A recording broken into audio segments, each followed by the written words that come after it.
இன்னைக்கு நம்ம ரொம்பவே சுவாரஸ்யமான அதே சமயம் கொஞ்சம் சீரியஸான ஒரு விஷயத்தை பத்தி பார்க்க போறோம். சமீபத்துல பிரெயின் டாக் ஸ்டார்ல வெளியான ஒரு வீடியோ உலக அரசியல், சினிமான்னு பல விஷயங்களை முடிச்சு போட்டு சில அதிரடியான குற்றச்சாட்டுகளை முன் வச்சிருக்கு. அவங்க என்ன சொல்றாங்க, அதுக்கு பின்னாடி இருக்க லாஜிக் என்ன அப்படிங்கறத எந்த சார்பும் இல்லாம ரொம்ப தெளிவா இந்த வீடியோல நம்ம புரிஞ்சுக்க போறோம். நேரா வீடியோக்குள்ள போயிடலாம். அந்த வீடியோ ஆரம்பிக்கிறதே ஒரு மிகப்பெரிய கேள்வியோட தான். அதாவது உலகெங்கிலும் 30 நாடுகள்ல 120 ரகசிய பயோ லேப்கள் செயல்படுதா? அதுக்கு அமெரிக்கா ஃபண்ட் பண்றாங்களா? யோசிச்சு பாருங்க. கேட்கிறப்ப ரொம்பவே அதிர்ச்சியா இருக்கு. இந்த ஒரு ஒற்றை கேள்விதான் அந்த முழு வீடியோவோட விவாதத்துக்கும் மையப்புள்ளியா அமைஞ்சிருக்கு. இந்த வீடியோல துளசி கப்பாடோட பதவிய எவ்வளவு முக்கியமானதுன்னு விளக்க ஒரு சூப்பரான ஒப்பீட்டை சொல்றாங்க. இப்போ நம்ம இந்தியாவுல தேசிய பாதுகாப்பு ஆலோசகர் அஜித் தோவல் இருக்காரு இல்லையா? அவருக்கு எந்த அளவுக்கு பவரோ முக்கியத்துவமோ இருக்கோ அதே அளவுக்கு அமெரிக்காவுல தேசிய உளவுத்துறை இயக்குனர் நியமிக்கப்பட்ட துளசி கப்பாட்டுக்கு இருக்குன்னு சொல்றாங்க. இதுல இருந்து என்ன தெரியுதுன்னா, அவங்க சொல்ற விஷயங்கள் எவ்வளவு வெயிட் ஆனதுன்னு அந்த வீடியோ ரொம்ப ஆணித்தனமா முன்வைக்குது. இப்போ இந்த நம்பரை கவனிங்க, 120.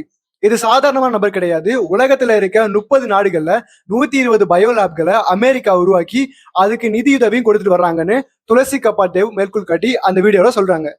சொல்லப்போனா இந்த லேப்கள் எல்லாமே பேரழிவை ஏற்படுத்துற நோக்கத்துக்காகவே உருவாக்கப்பட்டிருக்கு அப்படிங்கிறது தான் அவங்களோட மிக முக்கியமான வாதம். பகுதி 2ல திரைப்படங்களை இது முன்பே கணிக்கப்பட்டதா சொல்லப்படுது.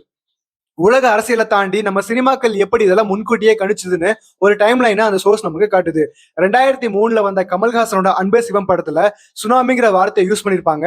சரியா அடுத்த வருஷமே 2004ல நிஜத்திலே சுனாமி பேரழிவு வந்துச்சு. அதே மாதிரி 2010ல வந்த ஹாலிவுட் படமான கண்டேஜியனுக்கு முன்னாடியே 2008ல வந்த தசாவதாரம் படத்துல பயோலாப் வைரஸ் கசிவு பத்தி சொல்லியிருப்பாங்க. இந்த ஆச்சரியமான ஒற்றுமைகள் எல்லாம் இந்த வீடியோ ரொம்பவே தெளிவா காட்டுது. மூணாவது பகுதி, பயோலாப்கள் உண்மையிலே வைரஸ்ல உருவாக்குதா? இங்கதான் கெயின் ஆஃப் ஃபங்க்ஷன் அப்படிங்கிற ஒரு அறிவியல் வார்த்தையை நம்ம பயன்படுத்துறாங்க. அப்படின்னா என்னன்னா, இயற்கையா இருக்கிற ஒரு வைரஸோட வீரியத்தை அல்லது அது பரவுற வேகத்தை லேப்ல வச்சு செயற்கையா அதிகப்படுத்துறது. இந்த ப்ராசஸ நேரடியா நம்ம COVID-19 வைரஸோட தோட்டத்துக்கிட்டையும் சீனால இருக்க ஊஹான் லேப் கிட்டையும் அந்த வீடியோ லிங்க் பண்ணுது. அதாவது காலநிலைக்கு ஏற்றவாறு வைரஸ்கள் தங்களை மாத்திக்கிற திறனை லேப்லயே கண்ட்ரோல் பண்ண முடியும்னு வாதிடுறாங்க. COVID-19 உலகத்துல சுமார் 70 லட்சம் பேரோட உயிரோட கொடுத்துருச்சு இல்லையா? ஒரு லேப்ல இருந்து லீக் ஆனதா சொல்லப்படுற ஒரு வைரஸ் இவ்வளவு பெரிய பேரழிவு ஏற்படுத்தியும் கூட உலக சுகாதார அமைப்பு, அதாவது WHO, சீனாவுக்கு ரொம்ப ஈஸியா ஒரு கிளீன் ஷீட் கொடுத்ததை இந்த வீடியோ கடுமையா விமர்சிக்குது. இவ்வளவு நடந்தும் அந்த வைரஸோட உண்மையான தோற்றம் பத்தி ஏன் யாருமே வாய் திறக்க மாட்டாங்கிற கேள்வியும் இங்க ரொம்பவே ஸ்ட்ராங்கா முன்வைக்கப்படுது.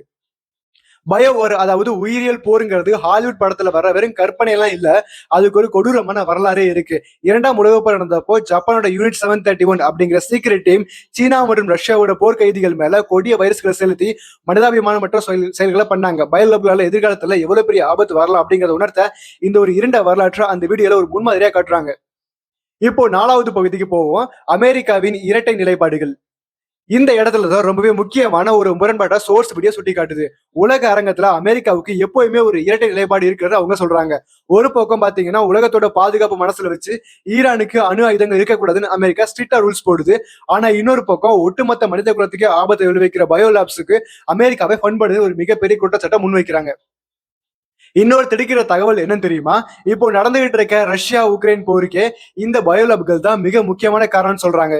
யுக்ரைன்ல அமெரிக்கா ஃபண்ட் பண்ற நிறைய பயோலாப்கள் இருப்பதாகவும், உலகத்துக்கே அது அச்சுறுத்தலா இருக்கிற அந்த லேப்களை அழிக்கிறதுக்காக தான் உக்ரைன் மேல போர் தொடுத்ததா ரஷ்ய அதிபர் விளாடிமிர் புட்டின் நியாயப்படுத்தியதா அந்த மூல ஆதாரம் குறிப்பிடுது. கடைசி பகுதிக்கு வந்தாச்சு. திரைக்கு பின்னாடி இருக்க அரசியல் மற்றும் உண்மைகள். அமெரிக்காவுல உளவுத்துறை இயக்குநராக இருக்க துளசி கப்பாடட் பல முக்கியமான ராணுவ முடிவுகள்ல இருந்து வேணும்னே வெளியே ஓரங்கட்டப்பட்ட குற்றச்சாட்டுகள் இருக்கு. இந்தியாவுல அஜித் தோவல் ஆலோசனையே இல்லாம ஒரு ராணுவ நடவடிக்கை நடக்குமா? ஆனா அமெரிக்காவுல வெனிசுலாவுக்கு டெல்டா படை அனுப்புனது, ஈரானுக்கு எதிராக போர் திட்டங்கள் போட்டது, இது எதுலையுமே துளசி கப்பாட் கிட்ட எந்த உளவுத்துறை அறிக்கையும் கேட்கப்படலையா? இதுக்கு பின்னாடி நிலையான பாதுகாப்பு நெறிமுறைகளை மீற பல மறைமுக திட்டங்கள் இருக்குமோன்னு அந்த வீடியோ நமக்கு சந்தேகப்படுது. இதுல இன்னொரு இந்த உலகளாவிய பயோலாப் சதித்திட்டங்களுக்கு பின்னாடி நடந்த ஒரு விஷயங்களுக்கான மொத்த பள்ளியும் ஜோ பைடன் பிரசிடண்டா இருந்த காலத்தின் மேலேயே சுமத்தப்படுதுன்னு சொல்றாங்க. அதே சமயம் டொனால்ட் ட்ரம்ப் இதெல்லாம் தடுக்க முயற்சி பண்ணாரு அப்படிங்கிற ஒரு மாதிரி பிம்பம் கட்டமைக்கப்படுதோன்னு அந்த வீடியோ வாதிடுது. ஒட்டுமொத்தமா பாத்தீங்கன்னா, உலகத்துல இருக்க 120 பயோலாப்கள், கொடிய வைரஸ்கள், அது எல்லாம் முன்கூட்டியே கணிச்ச சினிமாக்கள், அதுக்கு பின்னாடி இருக்க அரசியல் முரண்பாடுகள்னு பல அதிரடியான விஷயங்களை இந்த சோர்ஸ் நமக்கு முன்னாடி வச்சிருக்கு. கடைசியா இதை நம்ம சிந்திக்க வைக்கிற மாதிரி ஒரு கேள்வியும் கேக்குது. இந்த குற்றச்சாட்டுகள் எல்லாம் கேட்கும்போது அமெரிக்காவை பத்தி நாம என்ன நினைக்கிறோம், நம்மளோட பார்வை எப்படி இருக்கணும், இந்த ஆதாரங்கள் எல்லாம் வச்சு இதுக்கான பதில நீங்களே முடிவு பண்ணிக்கோங்க. இந்த பகுப்பாய்வுல இணைந்ததுக்கு ரொம்ப நன்றி. இதே மாதிரி அடுத்த வீடியோல பார்க்கலாம். அது வரைக்கும் see you.